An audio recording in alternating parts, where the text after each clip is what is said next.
ಎಲ್ಲರಿಗೂ ನಮಸ್ಕಾರ. ಇಂದಿನ ಸಂಚಿಕೆಯಲ್ಲಿ ವ್ಯಾಪಾರ ವ್ಯವಹಾರಗಳಲ್ಲಿ ಅಭಿವೃದ್ಧಿ ಹಾಗೂ ಧನಾಕರ್ಷಣೆ ಆಗಲು ಸರಳ ತಂತ್ರ ಪರಿಹಾರವನ್ನು ನಿಮ್ಮ ಮನೆಯಲ್ಲಿ ಮಾಡಿ. ನೀವಿನ್ನು ನಮ್ಮ ಅದೃಷ್ಟಧಾರೆ ಪೇಜನ್ನು ಫಾಲೋ ಮಾಡ್ತಾ ಇಲ್ಲ ಅಂದರೆ ಈ ಕೂಡಲೇ ಫಾಲೋ ಮಾಡಿ. ಹಾಗೆ ನಿಮ್ಮ ಜೀವನದ ಯಾವುದೇ ಸಮಸ್ಯೆಗಳಿದ್ದರೂ ಶಾಶ್ವತ ಪರಿಹಾರಕ್ಕಾಗಿ ದೈವಜ್ಞ ಪಂಡಿತ್ ಶ್ರೀ ಪರಿಮಳ ಆಚಾರ್ಯರನ್ನು ಭೇಟಿ ಮಾಡಿ. ನಿಮ್ಮ ಯಾವುದೇ ಸಮಸ್ಯೆಗಳಿದ್ದರೂ ಶಾಶ್ವತ ಪರಿಹಾರವನ್ನು ಮಾಡಿಕೊಡುತ್ತಾರೆ. ಶುಭ ದಿನ, ಶುಭ ನಕ್ಷತ್ರವನ್ನು ನೋಡಿಕೊಂಡು ಬಿಳಿ ಸಾಸಿವೆಯನ್ನು, 5 ಹಳದಿ ಲಕ್ಷ್ಮೀ ಕವಡೆಯನ್ನು, 5 ಗೋಮತಿ ಚಕ್ರಗಳನ್ನು, ಸ್ವಲ್ಪ ಎಡಮುರಿ ಮತ್ತು ಬಲಮುರಿಯನ್ನು, ಸ್ವಲ್ಪ ಕಸ್ತೂರಿ ಪಚ್ಚಕರ್ಪೂರವನ್ನು ತೆಗೆದುಕೊಂಡು ಒಂದು ಶುದ್ಧವಾದ ಕೆಂಪು ಬಟ್ಟೆಯಲ್ಲಿ ಕಟ್ಟಿ ದೀಪ ಧೂಪ ನೈವೇದ್ಯಗಳಿಂದ ಪೂಜೆಯನ್ನು ಮಾಡಿ ಪ್ರಾಣ ಪ್ರತಿಷ್ಠಾಪನೆಯನ್ನು ಮಾಡಿ. ನೀವು ವ್ಯಾಪಾರ ಮಾಡುವ ಸ್ಥಳದಲ್ಲಿ, ಅಂದರೆ ನೀವು ವ್ಯಾಪಾರ ಮಾಡುತ್ತಿರುವಂತಹ ಯಾವುದಾದರೂ ಒಂದು ಜಾಗದಲ್ಲಿ ಇದನ್ನು ಇಡಬೇಕಾಗುತ್ತದೆ.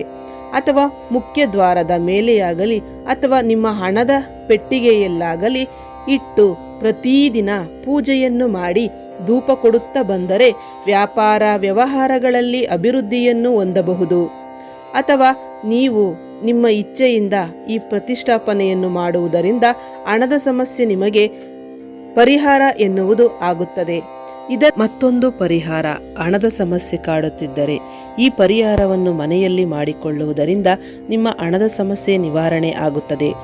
1 ಲೋಟ ಹಾಲಿನಲ್ಲಿ 1 ಅರಿಶಿಣದ ಕೊಂಬನ್ನು ಹಾಕಿ ಮಂಗಳವಾರ ನೀವು ದೇವಿಯ ಮುಂದೆ ಇಡಬೇಕು. ಚಾಮುಂಡೇಶ್ವರಿಯಾಗಿರಬಹುದು ಅಥವಾ ಮಹಾಲಕ್ಷ್ಮಿಯಾಗಿರಬಹುದು ಅಥವಾ ನಿಮ್ಮ ಕುಟುಂಬದ ಹೆಣ್ಣು ದೇವರ ಫೋಟೋ ಮುಂದೆ 1 ಲೋಟ ಹಾಲು ಮತ್ತು 1 ಅರಿಶಿಣದ ಕೊಂಬನ್ನು ಇಟ್ಟು ಪೂಜೆಯನ್ನು ಮಾಡಿ ಆ ಅರಿಶಿಣದ ಕೊಂಬನ್ನು ಒಂದು ಬಿಳಿಯ ಬಟ್ಟೆಯಲ್ಲಿ ಗಂಟು ಕಟ್ಟಬೇಕು. ಕಟ್ಟಿದ ಅರಿಶಿಣದ ಕೊಂಬನ್ನು ನಿಮ್ಮ ಮನೆ ದೇವರ ಅಥವಾ ನಿಮ್ಮ ಮನೆಯ ಮುಂಬಾಗಿಲಿಗೆ ಕಟ್ಟಬೇಕು. ಒಳಭಾಗದಲ್ಲಿ ಆ ಅರಿಶಿಣದ ಕೊಂಬನ್ನು ಕಟ್ಟಿ ಪ್ರತಿನಿತ್ಯ ಪೂಜೆ ಮಾಡುತ್ತಾ ಬರುವುದರಿಂದ ಹಣದ ಸಮಸ್ಯೆ ನಿವಾರಣೆ ಆಗುತ್ತದೆ. ಇದರ ಬಗ್ಗೆ ಹೆಚ್ಚಿನ ಮಾಹಿತಿ ಬೇಕಾದಲ್ಲಿ ದೈವಜ್ಞ ಜ್ಯೋತಿಷರು ಶ್ರೀ ಪರಿಮಳ ಆಚಾರ್ಯರನ್ನು ಭೇಟಿ ಮಾಡಿ ನಿಮ್ಮ ಜೀವನದ ಸಮಸ್ಯೆಗಳನ್ನು ಬಗೆಹರಿಸಿಕೊಳ್ಳಿ. ಧನ್ಯವಾದಗಳು.